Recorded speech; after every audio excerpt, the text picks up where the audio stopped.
ஹல்லேலூயா. Hallelujah. இந்த நாளில் கூட உங்கள் மத்தியிலே கர்த்தருடைய வார்த்தையை பகிர்ந்து கொள்ள தேவன் கொடுத்த சந்தர்ப்பத்துக்காக கர்த்தரை ஸ்தோத்திரிக்கிறேன். I thank God for this wonderful opportunity God has given me to share the word of God in midst of you. Service முடிக்கிற டைமில் நம்ம ஸ்டார்ட் பண்ணுறோம். We are starting the service. Now the time is going to be end.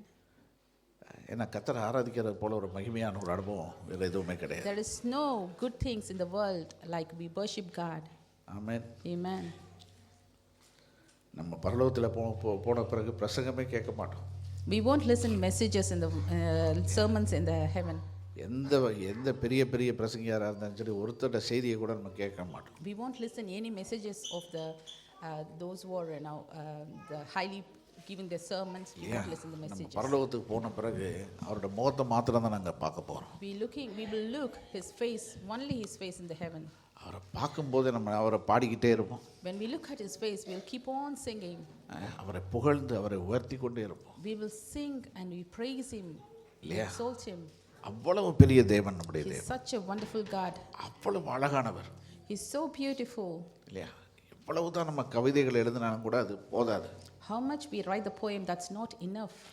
ஆகவே இந்த ஆராதனையின் அனுபவம் என்பது மிக மிக முக்கியம். That's why the experience of worship is very important. ஏன்னா அது ஆராதனை என்பது நம்மை தேவனோடு அந்தரங்கத்திலே கொண்டு போகிறது. That's a worship brings us inside towards to the God. இல்லையா? It takes you into a kind of a intimacy with God. Intimacy with God. இல்லையா? அது எப்படி ஒரு காதலனும் காதலியும் ஒரு கணவனும் மனைவியும் எப்படி ரகசியமாய் பேசிக்கொள்கிறார்கள் அப்படிப்பட்ட ஒரு அனுபவம். That's the experience how the husband and wife, the lovers, how they talk. That's kind of experience. இல்லையா? அப்படிப்பட்ட ஒரு அனுபவத்தை தான் தேவன் நம்மோடு வைத்திருக்க விரும்புகிறார். Such kind of experience God wants to spend with us. Amen. Hallelujah. Hallelujah. Praise the Lord. Praise be God. ஆகவே சும்மா இருக்க நேரத்தில் எல்லாம் நீங்கள் என்ன செய்யுங்க, நல்ல பாடல்களை பாடி தனியாக உட்காந்து பாடுங்க, வர்ஷிப் பண்ணுங்க. So whenever you are alone, keep singing the song. சோக பாட்டை பாடாதீங்க, நம்மளை குறித்து பாடாதீங்க. Don't sing the sorrowful songs. Don't sing the words upon us. இல்லையா? எப்போ பார்த்தா நிறைய பாட்டு நம்ம பிரச்சனையே பற்றி பேசிக்கிட்டு இருக்கு. We always sings the worriness about us. ஆனால் அவரை குறித்து பாடணும். We have to sing about him. அவர் எப்படிப்பட்டவர், how he is. இல்லையா? அதுதான் நமக்கு முக்கியம். That is important for us. சரி, நேரம் போய் கொண்டு இருக்கிறது. எவ்வளவு சுருக்கமாக உங்கள் மத்தியில் பேச முடியுமோ சில காரியங்களை பேசும்படி விரும்புகிறேன். So I want to speak to you very briefly. நம்முடைய விசுவாசத்தை நாம் எப்படி கட்டி எழுப்புவது? So I'm going to talk to you how we have to build our faith upon Christ. இல்லையா? நம்முடைய விசுவாசத்தை நம்ம கட்டி எழுப்புவதற்கு தேவையானவைகள் என்ன? What are the things to build our faith? 4 காரியங்களை மாத்திரம் உங்கள் மத்தியிலே பேசும்படி விரும்புகிறேன். 4 things I want to share with you. அதாவது 4 நம்முடைய விசுவாசத்தை கட்டி எழுப்புவதற்கு அத்தியாவசியமான 4 காரியங்கள். There's necessary the important truths to build our Christian faith upon. ஆமென். நிறைய காரியங்களை வேதத்தில் நிறைய சத்தியங்களை நாங்கள் பார்க்குறோம். So we can see lots of truth in the Bible. நிறைய சத்தியங்களை பார்க்கலாம். Lots of truths in the Bible. ஆனால் நான் சொல்ல போகிற இந்த 4 காரியங்களை இல்லாமல் நம்ம விசுவாசத்தை கட்டி எழுப்புவது என்பது மிகவும் கஷ்டமான காரியம். Without these 4 wouldn't be able to make our faith and salvation or else to build our faith upon God. ஆமென். ஆங்கிலத்தில் வாசிக்கிறவர்களுக்கு 4 B's. So in English, those who are in English, so 4 B's are there. 4 B'யை குறித்து பேச போகிறோம். 4 B's we are going to speak. ஆமென். ஆகவே நீங்கள் இந்த 4 B'யையும் நீங்கள் குறித்து வைத்துக் கொள்ள முடியும். So you can write it down 4 B's. முதலாவது B என்னவென்றால், so what is the first B is? நம்முடைய ஒரு புத்தகம். Book. அது என்ன புத்தகம்னு நம்ம எல்லாருக்கும் தெரியும். We know what the book is. நம்முடைய விசுவாசத்தை தேவன் மீது கட்டி எழுப்புவதற்கு தேவையான ஒரு புத்தகம். The book which we build our faith upon, that's a book. எத்தனை பேர் அதை கொண்டு வந்துருக்கீங்க பார்க்கலாம். How many of you bought the book? கொஞ்சம் உயர்த்தி காமிங்க பார்க்கலாம், இருக்குதான்னு. Show the book. கேளுங்க, பக்கத்தில் உள்ள எங்கே உங்கள் பைபிள்னு கேளுங்க. Ask your neighbor, where is that book? Where is the Bible? இல்லையா? பைபிள். ஓகே, டிஜிட்டலுக்கு எதிர் இல்லை, ஆனால் பைபிள் முக்கியம். இது I'm not against the digital, but Bible is very important. Yes, உயர்த்தி காட்டுங்க பாப்பா எல்லாம். Show the Bible in your hands. Amen. Amen. Praise the Lord. Praise the Lord. அம்மா அப்பாமார் முதலாவது செக் பண்ண வேண்டிய விஷயம் பிள்ளைகள் வீட்டிலேருந்து கிளம்பும்போது அவங்க கையில் பைபிள் இருக்குதா அப்படின்னு பார்க்கணும். The parents need to check the important one thing. The children, after they go out from the home, what is the thing is the Bible is important. Did they take the Bible or not? இல்லையா, நிறைய பேர் இன்றைக்கி வீட்டை விட்டு கிளம்பும்போது Bible இருக்கான்றதை கூட யோசிச்சிருக்க மாட்டோம், phone இருக்குதான்னு பார்த்துருப்போம். We won't look upon the Bible, we took it or not, but we look the phone. Mobile கையில் இருக்குதா அப்படின்னு யோசிச்சுட்டு வருவோம். We will think about our phone. இல்லையா, வேலைக்கு போகும்போது கண்டிப்பாக நமக்கு டேபு தேவை, நமக்கு நம்முடைய லேப்டாப் தேவை, இதெல்லாம் கரெக்டாக செக் பண்ணுறோம். When we go to work, we look the Bible, the laptop, the phones. That's important.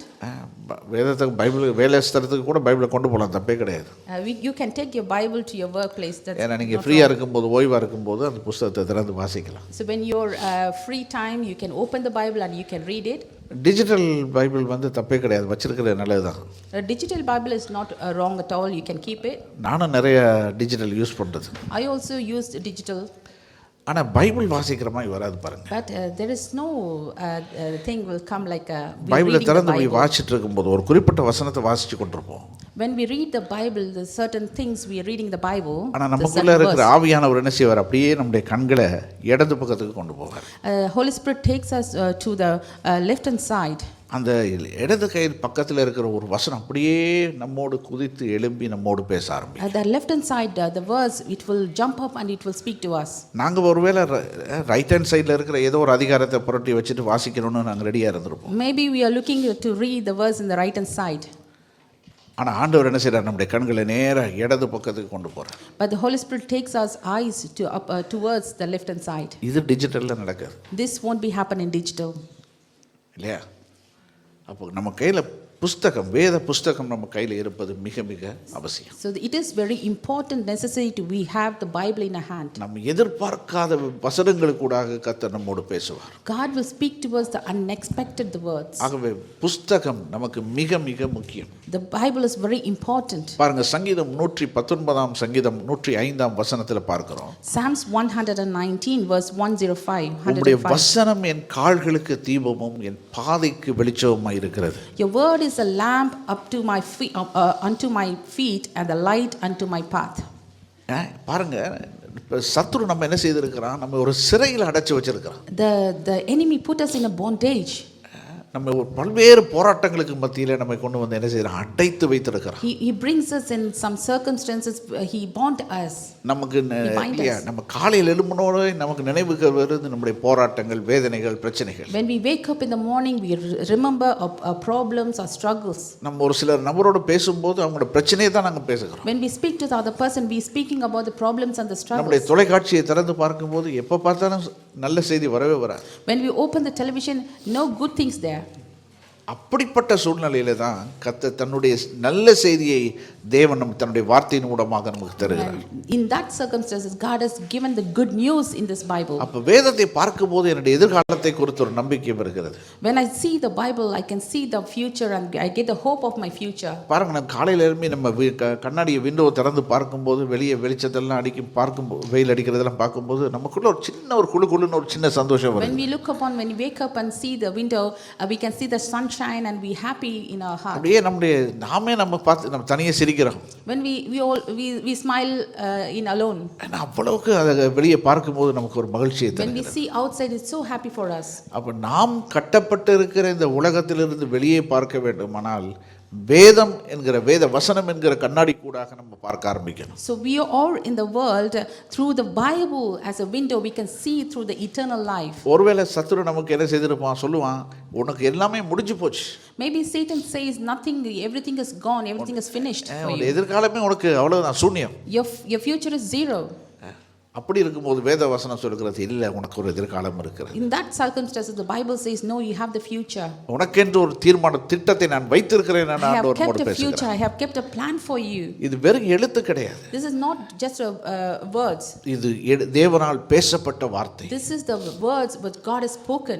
ஆம், எழுதப்பட்டு தான் இருக்கிறது. Yeah, it is written. அந்த எழுதப்பட்ட வார்த்தை பேசப்படுகிற வார்த்தையாக நம்மோடு வருகிறது. The written word, it comes along with as a spoken word. அந்த ஸ்போக்கன் வேர்ட் இல்லையா, அந்த பேசப்பட்ட வார்த்தை, ரேமா வேர்டுன்னு It is சொல்லுவாங்க. a spoken word, it's a rhema word. அந்த ரேமா என்கிற வார்த்தை நம்மோடு பேசுகிறது. That rhema word is speaking to us. அப்ப ஆண்டவர் நம்மோடு பேசுகிறார். God speaks to us. என்ன பேசுகிறார்? What he speaks? உன்னுடைய சூழ்நிலையை நான் மாற்றுவேன், I will change your circumstances. உன்னுடைய எதிர்காலத்தை நான் மாற்றுவேன். I will change your future. பாருங்க, அதான் சங்கீதக்காரன் சொல்கிறான், என் கால்களுக்கு தீபம். That's what the psalmist says, that's a lamp for my feet. அடுத்த அடியை எப்படி எடுத்து வைக்கிறேன்னு எனக்கு தெரியல. I don't know how to keep the next feet. ஏன்னா அவ்வளவு காரிருளா இருக்குது என்னை சுற்றி. Such kind of a mess, such kind of problem surrounds me. சிக்கி போய் நிக்கிறேன், சிக்கி கொண்டு நிக்கிறேன். I'm struggle. I'm just stuck in a struggle. அப்ப அடுத்த அடியை எடுத்து வைப்பதற்கு எனக்கு ஒரு ஆலோசனை தேவை. So I want to keep a next step. I need a counseling. எனக்கு ஒரு உதவி தேவை. I need a help. அப்ப வேத வசனம் என்ன செய்கிறது? எனக்கு உதவியாக வருகிறது. So the words comes as a help with us. நம்ம ஒருவேளை நினைச்சிட்டு இருப்போம், முடிஞ்சு போச்சு, இதுக்கு மேல அடுத்த அடி எடுத்து வைக்க முடியாது. We may think that that's all finished. I can't keep a next step.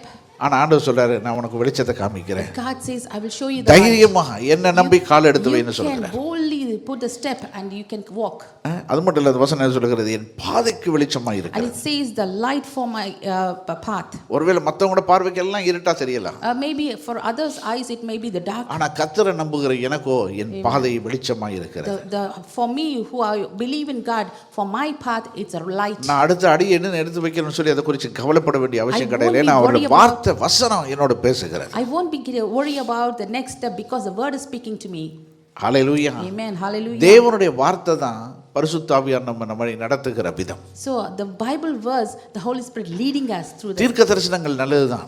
the prophets, it's important. அதெல்லாம் நல்லதுதான். வார்த்தையை உணர்த்தும் வசனம் இல்லையா? word of knowledge, word of wisdom, அறிவை உணர்த்தும் வசனம், இதெல்லாம் நல்லதுதான். Knowledge, word of wisdom is important. ஆனா எல்லாவற்றுக்கும் மேலாக தேவன் தன்னுடைய வார்த்தையை மகிமைப்படுத்தி வைத்திருக்கிறார். Beyond this all, God is magnifies his word. வேத வாசிகளே, சகல பிரஸ்தாபங்களை காட்டிலும் உம்முடைய வசனத்தை நீர் மேன்மைப்படுத்தினீர். God has exalted his word among everything.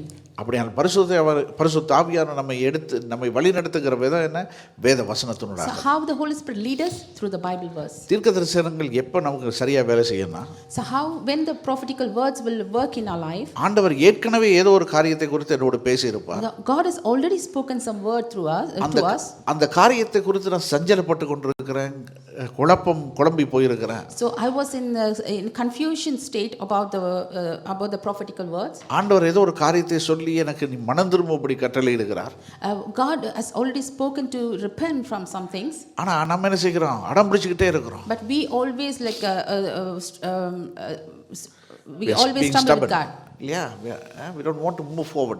We are so stubborn. Yeah, we are very stubborn. We don't want to move. அப்படிப்பட்ட சூழ்நிலையில் என்ன செய்கிறார்? கர்த்தர் தன்னுடைய தாசனை அனுப்பி சொல்கிறார், போய் சொல்லு, மனம் திரும்ப சொல்ல. In that kind of situation, God has sent some people to us and say repent. இல்லைன்னா என்ன சொல்கிறார்? நமக்கு சொன்ன ஆண்டவர் கொடுத்த வாக்கு தத்தத்தை குறித்து நாங்கள் ஒருவேளை யோசிச்சு கொண்டிருக்கலாம். அந்த நேரத்தில் இன்னொரு ஊழியக்காரன் வந்து சொல்கிறார், எஸ் கர்த்தர் நான் உன்னோட பேசி இருக்கிறேன், அந்த வசனத்தை உறுதிப்படுத்துகிறேன். Maybe God has spoken to us through some prophetical words. So when we are in struggles, God sends some people to us and he will confirm the word for us. ஆகவே தீர்க்கதரிசிகளுக்கு பின்னால போக கூடாது, தேவனுடைய வார்த்தைக்கு பின்னால போகணும். So don't go behind the prophets and we have to go behind the word. Hallelujah. Amen. பாருங்க, ரோமர் 8:14 வாசிக்கிறோம், மேலும் இவர்கள் தேவனுடைய ஆவியினாலே நடத்தப்படுகிறார்களோ அவர்கள் தேவனுடைய புத்திரராய் இருக்கிறார்கள். So we read in Romans 8:14 says, for as many as are led by the Spirit of God, they are the sons of God. இல்லையா? கர்த்தருடைய ஆவி நம்ம நடத்தும் போது நம்ம என்ன செய்கிறோம்? நம்ம எப்படிப்பட்டவர்களாக மாறி இருக்கிறோம்? தேவனுடைய புத்திரராக மாறி So when the Spirit of God leads us, what we change? We are changed as a sons of God. கர்த்தருடைய சத்தத்தை நம்ம கேட்கிறோன்னா அதுக்கு அர்த்தம் என்ன? நான் தேவனுடைய பிள்ளை. We are listening the word of sound of God. It means what? I am a son of God. இல்லையா? ஆண்டவருடைய சத்தத்தை நான் கேட்கலன்னா கொஞ்சம் யோசிக்கணும். If I not listen the word of God, we have to think. நம்ம ஆண்டவரோட தூரமா போயிட்டோமா, ஆண்டவரோட இருக்கிறோமா என்பதை யோசிச்சு. Are we with God or I go behind with God? இல்லையா? ஆண்டவர் நல்லவர் பாருங்க. God is so good. ஆண்டவர் ஒருபோதும் நம்மை கைவிடுவதே கிடையாது. God never forsake us. வேதத்தில் ஒரு வசனம் இருக்கு, அவர் வசனம் சொல்கிறது, இதுதான் பாதை, இதிலே நடவுங்கள் என்கிற சத்தத்தை நீங்க என்ன செய்வீங்க? கேட்பீர்கள். Bible verse says this is the way you have to walk in this way. That kind of word sound you will hear. ஒரு நாளும் நம்மை அலைமோதும்படி விடவே மாட்டார். God never make us to be in struggle. குழம்பி போயிருக்கிற சூழ்நிலையில கர்த்தர் நம்மை பேசி நம்மை வழி நடத்துகிற When தேவனாய் we இருக்கிறார். are in the confusion state, God will speak to us through the Bible and he will lead us. Right. ரெண்டாவது பி என்ன? What the second B? ரெண்டாவது பி இந்த blood, ரத்தம். Blood. இயேசுவின் விலை மதிப்பற்ற ரத்தம். The blood is a precious blood of Christ. இன்னைக்கு Jesus நாங்க Christ. கொஞ்ச நேரத்துக்கு முதல்ல கம்யூனியன் எடுத்தோம். Before we just took the communion. இது வெறும் சடங்கு கிடையாது. It's just not like ordinary things what you are doing. ஏதோ நிறைய பேர் நினைக்கிறாங்க ஒவ்வொரு முறை கம்யூனியன் எடுக்கும்போது அந்த ரசம் வந்து ரத்தமாக மாறுகிறது அப்படின்னு நினைக்கிறோம். Some people will think when we come to the communion, the juice is becoming, the wine is becoming a blood. இல்லையா? அப்படி கிடையாது. Not like that. இயேசு சுவாமி ராப்போஜனம் கொடுக்கும்போது கூட அது ரத்தமா இருக்குல்ல. When Jesus Christ given the wine to the disciples, it's not a blood. அவர் என்ன செய்தார்? சாதாரண ரொட்டியை பிட்டு கொடுத்தார். He just given us ordinary bread and he just broken and given to the people. ஆனா அவர் என்ன சொன்னாரு? இதை செய்யும் போதெல்லாம் நீங்க என்ன செய்யுங்க? என்னுடைய மரணத்தை நினைவு But கூறுங்க. what Jesus said, whenever you do this and remember me. ஏன்னா அவர் ஏன் அப்பத்தை பிட்டு கொடுக்கிறார்? அவர்தான் அந்த வார்த்தையாகிய அப்பம். Why he is breaking the bread? Because he is the bread, he is the word, he is the bread. அப்ப தன்னையே பிட்டு கொடுக்கிறாரு. He just breaking himself. இல்லையா? அதுதான் அதுல புரிந்து கொள்ளக்கூடிய காரியம். This is the thing we have to understand in these things. நம்முடைய பாவங்களுக்காக நம்முடைய ஒவ்வொருடைய வாழ்க்கைக்காக அவருடைய சரீரம் நொறுக்கப்பட போகிறது என்பதை அது காண்பிக்கிறது. Because of our sin and iniquity, his body is breaking. That is the meaning of அது it. மட்டும் இல்ல, குற்றமில்லாத அவருடைய ரத்தம் நமக்காக சிந்தப்பட His போகிறது. unblemished blood is shedded for us. எபிரேயர் 9ஆம் அதிகாரம் 22ஆம் வசனத்துல வாசிக்கிறோம். Hebrew 9:22 says. 22 பாருங்க 22 வாசிக்கிறோம். நியாயப்பிரமாணத்தின்படி கொஞ்சம் குறைய எல்லாம் இரத்தத்தினாலே சுத்திகரிக்கப்படும். இரத்தம் சிந்துதல் இல்லாமல் மன்னிப்பு உண்டாகாது. And almost all things are by the law purged with blood, and without shedding of blood is no remission. அப்ப யாரோ ஒரு நபருடைய ரத்தம் சிந்தப்படணும். So someone's blood need to be shed. பாவத்தின் சம்பளம் மரணம். The Bible says the wages of sin is death. பாவம் செய்த எல்லாரும் தண்டிக்கப்படணும். Those who are sin, they need to go for a punishment. எல்லாரும் தண்டிக்கப்படணும். Everyone need to go under punishment. அதத்தான் நியாயப்பிரமாணம் சொல்லுது. That's what the old law's teaching. ஒருவனை கூட விட்டு வைக்க கூடாதுன்னு சொல்லுது. You should not leave at least one person. குற்றவாளியா அவன் உடனடியாக தண்டிக்கப்படணும். If there is a sinner, immediately he should be punished. ஆனா தேவன் நம்மேல் வைத்த அந்த பெரிய அன்பின் நிமித்தமாக, Because of the God put his love us so much. இல்லையா? அளவிட முடியாத அன்பு. His unconditional love. இல்லையா? அளவிட முடியாத நிபந்தனையற்ற அன்பு. His unconditional love. இல்லையா? அந்த அன்பின் நிமித்தமாக என்ன செய்தார்? தன்னுடைய சொந்த குமாரனை நமக்காக அவர் பூமியில அனுப்பினார். Because of his unconditional love, he sent his own son for us. அதுதான் யோவான் 3:16 நாங்க வாசிக்கிறோம். That's what is written in John 4:16 says. இல்லையா? 3:16. 3:16 says. யாரெல்லாம் அவரை விசுவாசிக்கிறாங்களோ ஒருவர் கூட கெட்டு போயிடக்கூடாது. Those who are believed in, they should not perish. இல்லையா? யோவான் 3:16 வாசிக்கிறோம். We are reading in John 3:16. யாரெல்லாம் அவர் மீது விசுவாசமாய் இருக்கிறார்களோ ஒருவர் கூட கெட்டு போவது தேவனுடைய சித்தம். Those who all believe in him, they should not perish. இல்லையா? பாருங்க என்ன அந்த வசனம் என்ன சொல்லுகிறது? எவனோன்னு சொல்லுகிறது. It says anyone. whosoever. இல்லையா? Whosoever. யாரா இருந்தாலும் சரி. Whosoever. அந்த ரத்தத்துக்கு பாகுபாடே கிடையாது. There is no partiality in the blood. இல்லையா? அந்த ரத்தத்துக்கு எந்த ஒரு ஆள் பார்த்து செய்யாதது. And the blood won't look the people. அவங்க தமிழ், சிங்களம், இங்கிலீஷ் அப்படின்னு எல்லாம் பார்க்க. The blood won't look the Singalam, Tamil and other language. அந்த ஒரு காரங்க இந்த ஒரு காரங்கன்னு பார்க்கவே மாட்டாங்க. Not the other this place, that place belongs to people. இயேசுவின் ரத்தம் எல்லா பாவிகளுக்காகவும் சிந்தப்பட்டது. The blood of Jesus Christ is shed for all the people in the world. அப்படியானால் யாரெல்லாம் அவர் எந்த தேசத்தை சேர்ந்தவங்களா இருக்கலாம், அவர் மீது நம்பிக்கை வைக்கும்போது, விசுவாசம் வைக்கும்போது அவர்கள் கெட்டு போகாமல் பாதுகாப்பது தேவனுடைய ரத்தம். Any people in the world, when they believe in Jesus Christ, they won't perish. அவருடைய ரத்தம் நமக்கு அவர்களுக்காக சிந்தப்பட்டிருக்கிறது. For everyone his blood was shed. 1 யோவான் 1:7 வாசிக்கிறோம். 1 John 1:7 we read. அவருடைய குமாரனாகிய இயேசு கிறிஸ்துவின் ரத்தம் சகல பாவங்களை நீக்கி நம்மை சுத்திகரிக்கும் என்று வாசிக்கிறோம். But if we walk in the light as He is a light. His blood, Jesus Christ, will cleanse from all our sins. இல்லையா? இயேசுவின் ரத்தம் என்ன செய்கிறதா? நம்முடைய சகல பாவங்கள். The blood of Jesus Christ is cleanse all our sins. பக்கத்துல ஆளை பார்த்து சொல்லுங்க, சகல பாவங்கள். All our sins. இயேசுவின் ரத்தத்தினாலே கழுவப்பட முடியாத பாவம் ஒண்ணுமே கிடையாது. There is no sins cleansed by Jesus Christ. எவ்வளவு பெரிய பாவம் இருந்தாலும் அந்த பாவத்தை கழுவி சுத்திகரிக்க Whatever the sin is, இயேசுவின் ரத்தத்தால முடியும். what big the sin is, God's blood can cleanse. எவ்வளவு பெரிய ஒரு ஸ்லாக்கியம் பாருங்க. What a privilege it is. ஒருவேளை நம்ம அரசாங்கத்தால் நம்ம விடுதலை செய்த குற்றவாளின்னு ஒருவேளை நம்ம நிரூபிக்கப்பட்டு நமக்கு தண்டனை கொடுக்கப்பட்டு நம்ம விடுதலை செய்திருந்தாலும் கூட, maybe through the government, as they are says that we are the sinners, or we are did some guiltiness, and they released us. Yeah, they would have arrested you, put you in a prison, then they would have released you. Even then they will keep your name as a record in the record book. Once upon a time you were, you were a criminal. ನೀವು ஒரு சமயத்துல நீங்க தப்பு செய்தீங்க, நீங்க பாவி, நீங்க ஒரு குற்றவாளி என்று உங்கள் மேல ஒரு ரெக்கார்ட் இருக்கும். இல்லையா? ஆனா ஆண்டவருடைய ரத்தம் அப்படி கிடையாது. But God is not like that. அவர் நம்முடைய என்ன செய்கிறாரா? எல்லா பாவங்களையும் கழுவி நம்ம சுத்திகரிக்கிறவராக இருக்கிறார். What he do, his blood cleanse all our sins. சரி, மூன்றாவது பி. Third B is, மூன்றாவது பி என்ன? what is the third B? Birth. Birth. பிறப்பு. வேதத்தை நாங்கள் வாசிக்கிறோம், மறுபடியும் பிறக்கிற ஒரு அனுபவத்தை குறித்து பேசுகிறோம். So Bibles teach again the reborn. இல்லையா? நம்ம இன்னைக்கு ஒரு குழந்தைய நம்ம டெடிகேட் பண்ணோம். Today we dedicated a child. அந்த பிள்ளைக்கு அந்த பிள்ளையால மனம் திரும்புவதற்கு அவசியமே கிடையாது.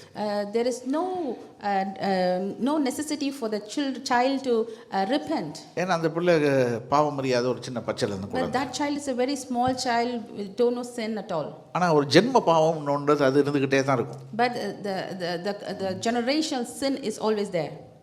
ஆனா அந்த பிள்ளை வளர்ந்து பெரியவனாகும் போது தான் அந்த உணர்வு அவனுக்கு ஏற்படும். When he grow up, then he feel about it. அப்ப தாயின் வயிற்றிலிருந்து பிறக்கிற ஒரு பிறப்பு இருக்கிறது. There is one birth comes out from the mother's womb. இரண்டாவது பிறப்பு என்ன?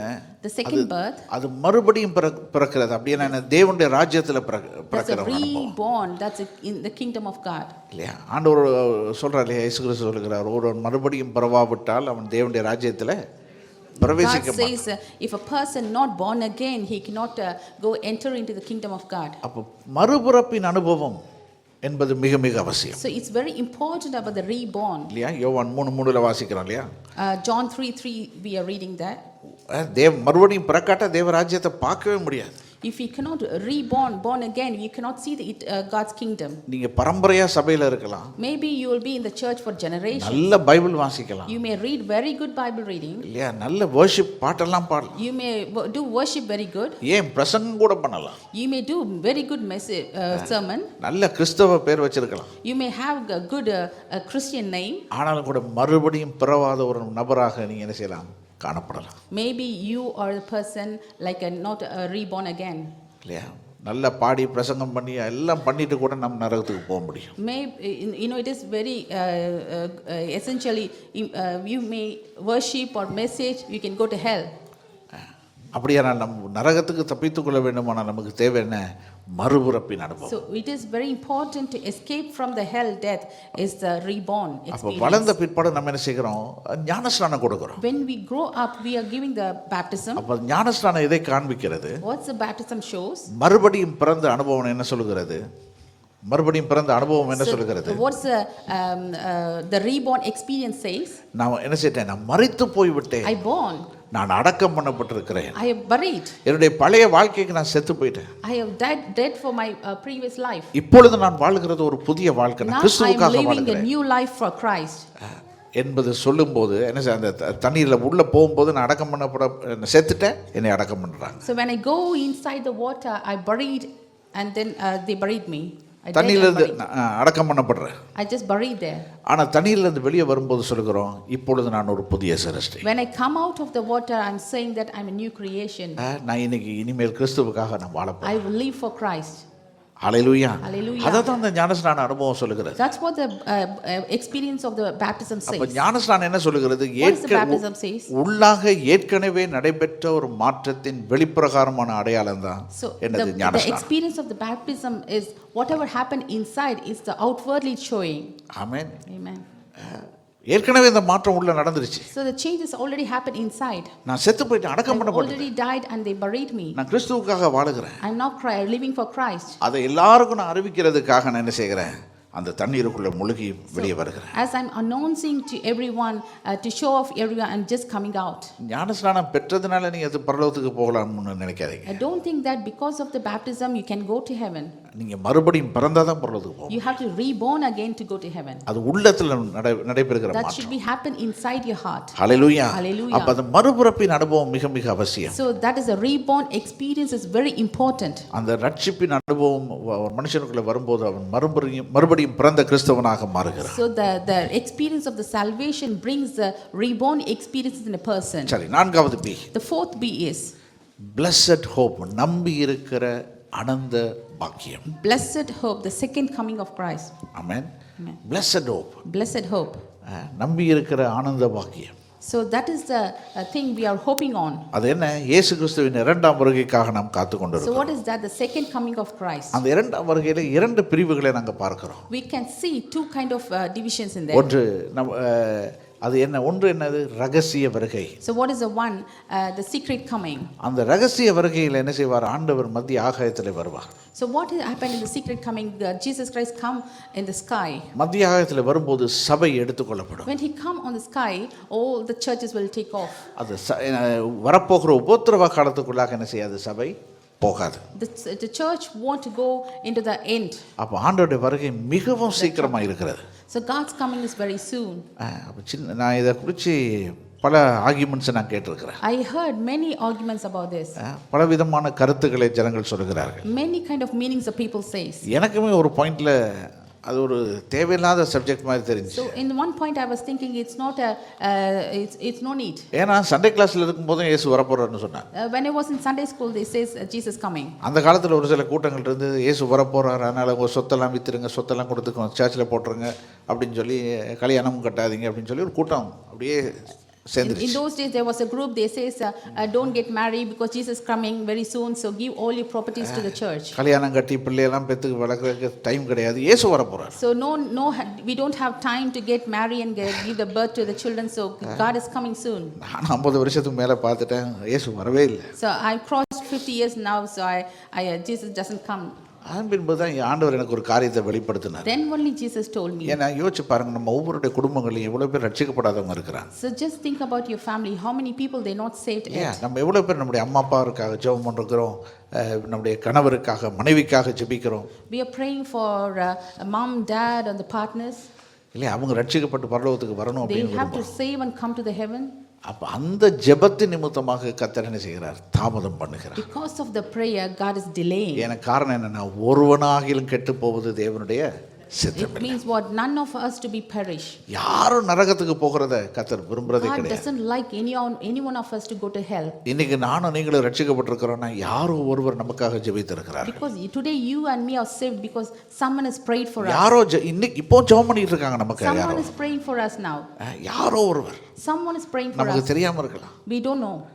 யாரோ ஜெபித்து கொண்டிருக்காங்க. Someone is praying. இப்ப நீங்க ஜெபிக்கிறதுனால கர்த்தர் உங்களோட குடும்பங்களை சந்திப்பார். Because you pray, God will meet your family. இந்த 30 வருஷத்தை நான் திரும்பி பார்க்கும்போது, When I look back this 30 years, அதாவது இந்த சபைக்கு வந்து முதல் முறையாக இயேசுவை ஏற்றுக்கொண்ட எத்தனையோ பேருடைய குடும்பங்கள், the people came to this church first time. Many people God has accepted God. அவங்களோட குடும்பங்கள்லாம் இன்னைக்கு ரட்சிக்கப்பட்டிருக்கிறாங்க. Their families are saved now. சிலர் ஊழியர்களாக மாறி இருக்கிறாங்க. Some people are changed into a servant of God. எவ்வளவு பெரிய ஒரு ஆசீர்வாதம் பாருங்க. How blessing it is. Amen. Amen. ஆகவே அந்த எதிர்பார்ப்போடு நாம் காத்திருப்போம். That kind of expectation we have to wait. இயேசு நாளைக்கு வராரோ, இன்னைக்கு நைட்டு வராரோ, அடுத்த நிமிஷம் வராரோ நமக்கு தெரியாது. We don't know God when Jesus Christ comes, maybe tomorrow or tonight or this moment. ஆனா வேதம் நமக்கு என்ன சொல்லுகிறது? ஆயத்தமா இருங்கன்னு சொல்லுகிறது. But Bible says be ready. அவ்வளவுதான். That's all. அவர் வரும்போது நாம் போவதற்கு ஆயத்தமாக இருக்கணும். When he comes, we have to be ready to go along with him. ஏன்னா வசனம் சொல்கிறது சபையை அவர் எடுத்துக்கொள்ள போகிறார். Because the Bible says God will take the church. பின்பு ஒரு நாள் வரப்போகிறது. The day will come. நாம் அவரோட திரும்பி இந்த பூமிக்கு வந்து ஆளுகை செய்வோம்னு Will சொல்றார். come back to the earth and will rule along with him. Hallelujah. Hallelujah. இந்த நம்பிக்கை எப்படிப்பட்ட நம்பிக்கை? What kind of encouraging hope it is? நம்மை ஊக்குவிக்கிற நம்பிக்கை. It is encouraging hope. நம்மை ஆறுதல் தருகிற நம்பிக்கை. It is the hope will give the encourage. அது மட்டும் இல்ல நம்மை பலனளிக்கிற நம்பிக்கையா இருக்கிறது. It is motivating the hope God has given. அது மட்டுமல்ல நம்மை பரிசுத்தப்படுத்துகிற நம்பிக்கையா இருக்கிறது. And also it is the hope the hope will cleanse us. That purifies us. Purify us. நம்முடைய வாழ்க்கையை சுத்தப்படுத்துகிற தூய்மைப்படுத்துகிற ஒரு So நம்பிக்கை. it's a purifying hope will cleanse our life. Amen. Amen. ஆகவே இந்த 4 BC ஞாபகத்துல வச்சிருங்க. So keep remember these 4 B's in your mind. கர்த்தர் நம்மை ஆசீர்வதிப்பாராக. God will bless us. Amen. Amen. சரி நாங்க கண்களை மூடி நாங்க ஜெபம் பண்ணுவோம். Let's all close our eyes in prayer. அதுக்கு முன்பதாக ஒரு குடும்பத்துக்காக நாங்கள் ஜெபிக்க வேண்டும். So before that we need to pray for one family. Sister Vijetha அவர்களுடைய சகோதரி மரித்து போனதாக நாங்கள் கேள்விப்படுகிறோம். So sister Vijita's cousin sisters died, passed away. அவங்களுடைய ஒன்று விட்ட சகோதரி. She's a cousin sister. ஆகவே அவர்களுக்காக நாங்கள் ஒரு விசை நாங்கள் ஜெபம் பண்ணுவோம். So we have to pray for her. அவர்கள் வருமுறையிலே ஒரு காரியத்தை சொல்ல விரும்புகிறேன். I want to say one thing. தயவு செய்து ஆராதனை முடிந்த பிற்பாடு பிள்ளைகளை நீங்கள் கவனித்துக் கொள்ள பெற்றாருடைய பொறுப்பு. So after the service the parents you need to take in charge of your children. ஏன்னா இந்த ஒரு மண்டபத்தை தான் நாங்கள் ஹையர் பண்ணுகிறோம். So this is the only hall we are hiring. அது போக நம்முடைய சண்டே ஸ்கூலுக்காக இன்னொரு மண்டபத்தை நாங்கள் ஹையர் பண்ணுகிறோம். So we hired another hall for Sunday school. ஆகவே அதற்கு நடுவில் இருக்கிற பொருட்கள் எதுவும் நமக்கு சொந்தமில்லை, நம்ம நம்முடைய பொறுப்பில் இல்லை. It is not belongs to us. ஆகவே ஏதாவது ஒரு பொருள் சேதமடைந்தால் அதற்கு பெரிய பிரச்சனையா போயிடும். If some things is broken or any damage we are not in charge. ஆகவே தயவு செய்து உங்களுடைய பிள்ளைகளை நீங்கள் பொறுப்பாக பாதுகாத்துக் கொள்ள வேண்டும். So I kindly says take control of your children and take care of them. இந்த சாலைக்குள்ள நீங்க எதுவும் செய்யலாம். Inside this hall you can do anything. அதுவும் கூட உங்க பெற்றாரும் உங்க பிள்ளைகளை கவனித்துக் கொள்ளுங்கள். The parents need to take control of the children. இந்த டோருக்கு வெளியே ஏதாவது நடந்ததுன்னா அதுக்கு சர்ச் பொறுப்பு கிடையாது. So after beyond the door whatever the things happen the church won't get responsible. ஆகவே கொஞ்சம் நம்ம பொறுப்பாக நடந்து கொள்வது நல்லது. So it is very important to take care and to be ஏன்னா எல்லா பக்கத்துலையும் கேமராஸ் இருக்கு. Because everywhere the camera is watching. நம்ம தான் நம்மை குற்றப்படுத்துவார்கள், கேள்வி கேட்பார்கள். So they will ask us the questions. ஆமென். ஆகவே கொஞ்சம் நம்ம கவனமாக நடந்து கொள்வோம். So we have to be careful. நாம் எழுந்திருப்போம். Let's all stand up. ஆமென். இந்த வேளையில நாங்கள் சகோதரி விஜேதா அவர்களுக்காக நாங்கள் ஜெபம் பண்ணுவோம். So let's pray for Sister Vijita's family. Amen. Sister, would you please come forward? ஆமென். எல்லாரும் நம்முடைய கரங்களை நீட்டி அந்த குடும்பத்துக்காக அவங்களுடைய ஆறுதலுக்காக சமாதானத்துக்காக நாங்கள் ஜெபம் பண்ணுவோம். So let's all stretch forth our hands towards sister and let's pray for the comforting the family. ஆண்டவரே இயேசுவின் நாமத்திலே நாங்கள் ஜெபிக்கிறோம். ஹalleluya. எல்லாரும் சத்தத்தை உயர்த்தி நாங்கள் ஜெபம் பண்ணுவோம். பண்ணுவோம். Let's all raise our voice and pray. Oh hallelujah. Father, in the name of Jesus, Lord, we commit our dear sister into the precious hand, Lord. Lord, we pray that you would, Lord, reach out and touch her and comfort at this time of difficult time, oh God. We pray that you would comfort the entire that Lord, you would comfort and be with them, Lord, and especially, Lord, the sister's family. We pray that you would touch them, oh God. Father, I pray that you would reveal yourself to them in a special way at this point of time, Lord. Lord, we pray that be with them and bless them and comfort them, Lord. Hallelujah. ஆண்டவரே, நம்முடைய கரத்தில் நாங்கள் ஒப்பு கொடுக்கிறோம். அவர்களை கர்த்தர் பொறுப்படுத்திக் கொள்ளும்படி நாங்கள் ஜெபிக்கிறோம். இயேசுவின் நாமத்தில் கேட்கிறோம். ஆமென், ஆமென், ஆமென், ஆமென். Thank you. ஆமென். எல்லாரும் ஒரு கரங்களை உயர்த்தி ஆண்டவருக்கு நன்றி செலுத்துவோம். Let's all lift our hands and say thank God. தகப்பனே, நாங்கள் உம்மை ஸ்தோத்திரிக்கிறோம், உமக்கு நன்றி Lord, we செலுத்துகிறோம். praise you and thank you, Lord. ஆண்டவரே, இந்த நாளுக்காக உமக்கு நன்றி Lord, செலுத்துகிறோம். thank you for this wonderful day. ஆண்டவரே, இந்த இடத்துல வந்த ஒவ்வொருவரையும் நீர் பேர் பேராய் தொட்டு ஆசீர்வதித்தீர். Lord, bless each one of everyone who came in this place. நீர் எங்களுடைய தேவன். You are God. நீர் எங்களுக்கு போதுமானவர் You are Swami. enough for us, Lord. எங்களுடைய தேவைகள் எல்லாவற்றையும் சந்திக்கிற தேவன். You are the God who looks all our needs. எங்களுடைய குறைவுகள் எல்லாவற்றையும் நிறைவாக்குகிற You தேவன். are the God who fulfill all our needs. ஆண்டவரே, உம்முடைய கரத்தில் எங்களை ஒப்புக் கொடுக்கிறோம். Lord, we we commit each one of us in your இந்த mighty வாரம் hands. முழுவதும் உடைய பிரசன்னம் பாதுகாப்பு எங்களோடு Lord, காணப்படும். let your presence lead us all through this week. அடுத்த முறை வரும்போது ஆண்டவரே அநேக சாட்சிகளோடு இந்த இடத்துல வர எங்களுக்கு உதவி And செய்யும். when we come the next week, Lord, help us to come with the testimonies. உம்முடைய கரத்துல எங்களை ஒப்புக் கொடுக்கிறோம். Lord, we commit ourselves in your mighty hands. பொறுப்படுத்தலும் காத்தரலும் Lord, be with us and guide us. இயேசுவின் நாமத்தில் வேண்டிக் In கொள்கிறோம் the name of பிதாவே. Jesus Christ, we pray. Amen. Amen. Amen. நம்முடைய கர்த்தராகிய இயேசு கிறிஸ்துவின் May the கிருபையும் grace of the Lord Jesus Christ, பிதாவாகிய தேவனுடைய the love அன்பும் of the Father, பரிசுத்த ஆவியானவருடைய அந்யோன்ய ஐக்கியமும் சமாதானமும் the சந்தோஷமும் fellowship, communion, joy, and the peace of the Holy Spirit, எப்பொழுதும் எப்பொழுதுமாக now and forever, கிறிஸ்து இயேசுவின் வருகை மட்டுமாக until coming of Jesus Christ. நம்முடையவரோடு கூட நீடித்து நிலைத்திருக்க Let it கடவுள். be with us forever and ever. Amen. Amen. ஆமென். எல்லாரும் சேர்ந்து சொல்லுவோம். Let us all say together. என் ஆத்துமாவே கர்த்தரை ஸ்தோத்திரி, என் முழுமை பரிசுத்த நாமத்தை ஸ்தோத்திரி. என் ஆத்துமாவே கர்த்தரையே ஸ்தோத்திரி, கர்த்தர் செய்த சகல உபகாரங்களையும் மறவாதே. அப்பொழுது கர்த்தருடைய ஜனங்கள் உரத்த சத்தமாய் சொன்னார்கள், ஆமென், ஆமென், ஆமென்.